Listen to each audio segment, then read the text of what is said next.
Welcome to Section 2. This lecture is about modeling considerations in 3ds Max.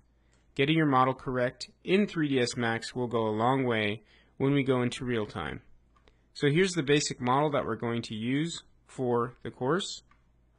And it is just basically the shell of a building.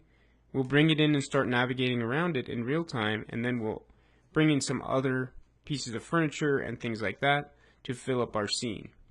And I'll let you guys do that mostly on your own after showing you how. This model will be available to you. Some things to consider about this model is A, that it's fully enclosed. That's an important part. If you're going to model this as just planes for the walls, then you need to make sure that everything overlaps and there's no gaps anywhere, because you will have light leakage. So that's one thing to consider. When modeling for real time, obviously you want to keep things as simple as possible. That's why you have low poly models for video games and things like that.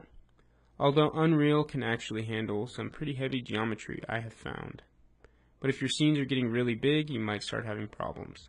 So other than that, these models are pretty simple. One thing you also need to consider is how you will have collisions on these objects. Since this is all one object in 3ds Max, this outer wall part, it will come in and it will want to put a collision on this whole thing as a giant box, and therefore the inside of this building will be inside of the collision, and that doesn't usually work very well. Of course, you can always make custom collisions in Unreal, and we'll get to that later. But that's one thing to consider. If this was one wall and that was another, it would create a collision just for that wall and just for that wall, and it would be open inside, and you could run into these walls properly, and that would work just fine. So you can do that as well. Let's make a new model, and I'll show you what you would need to do to make it ready for Unreal. It's pretty simple.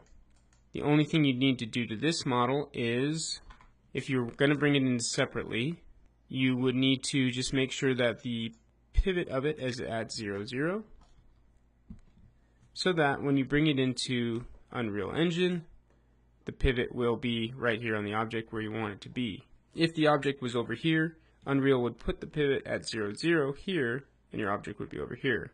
So when you rotate and scale, everything will be kind of out of whack. So that's if you want to bring it in individually. Because this building we're going to bring in all together, we can just drag it in the Unreal Editor into place, and everything will be in the correct place in relationship to each other. So that will be fine. As we bring in furniture later, we just need to make sure that it needs to be at 0, 0 as we export it. And we'll talk more about exporting in some of the upcoming videos. But for modeling, that's really all you need to consider.